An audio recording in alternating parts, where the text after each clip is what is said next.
Let's start with what is AI. What exactly AI is, where it will create an impact, what AI is doing to us. I'm going to share three stories. By the end, if you follow till the end, when we connect the dots, you will understand exactly what AI is and what AI is doing to us.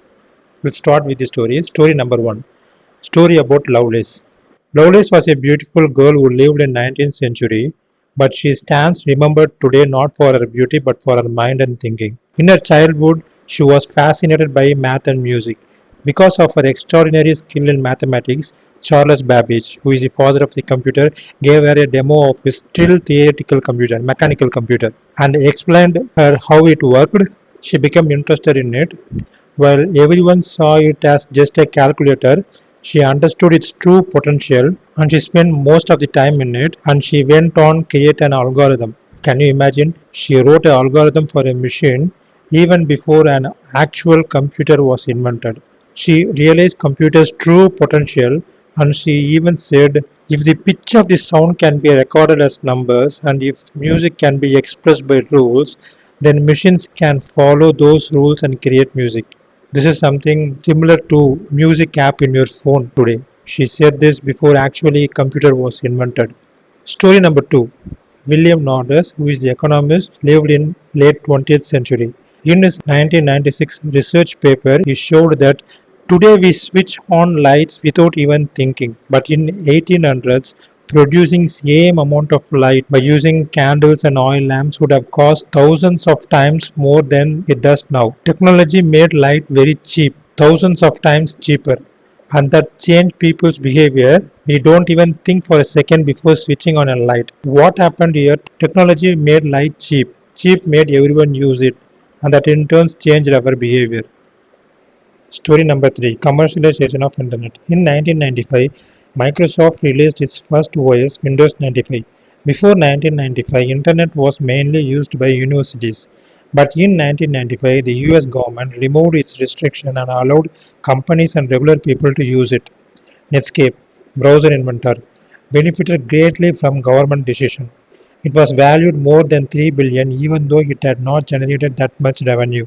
After the commercialization of Internet, many things that once cost a lot suddenly becomes cheap, like communication, distribution of goods and service, finding information with just a click of a search button. Even before Internet, people searched for information, but to find something they had to pay companies that provide search as a service, like Yellow Pages, travel agents, classifieds. After the Internet, search became cheap. Companies that relied on providing search as a service began to face crisis, while companies that depended on people finding them online started to grow. Search became cheap. When it becomes cheap, everyone used it, and that forced business to change. There is another one hidden story here. In late 20th century, commercialization of computer makes something important cheap. Arithmetic. Computers do millions of calculations instantly, nearly at zero cost. As cost of the arithmetic fell, organizations like NASA, where calculations was already critical, adapted it first.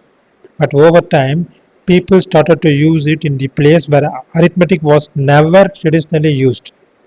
For example, photography. Photography once solved using chemistry, but today arithmetic becomes cheap enough. We transition from chemistry to arithmetic-based solution.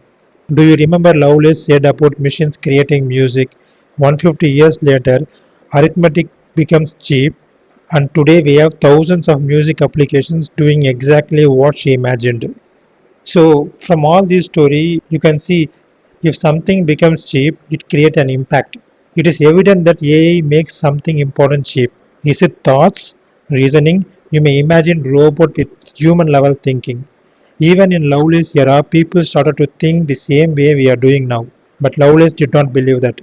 She said computer cannot originate anything.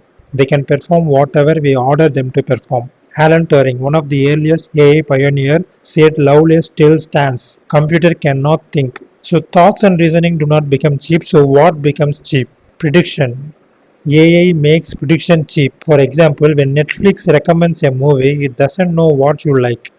It simply predicts what you might watch based on patterns. Now you may ask, if it is only a prediction, why people think it can replace a human? That is the topic for next.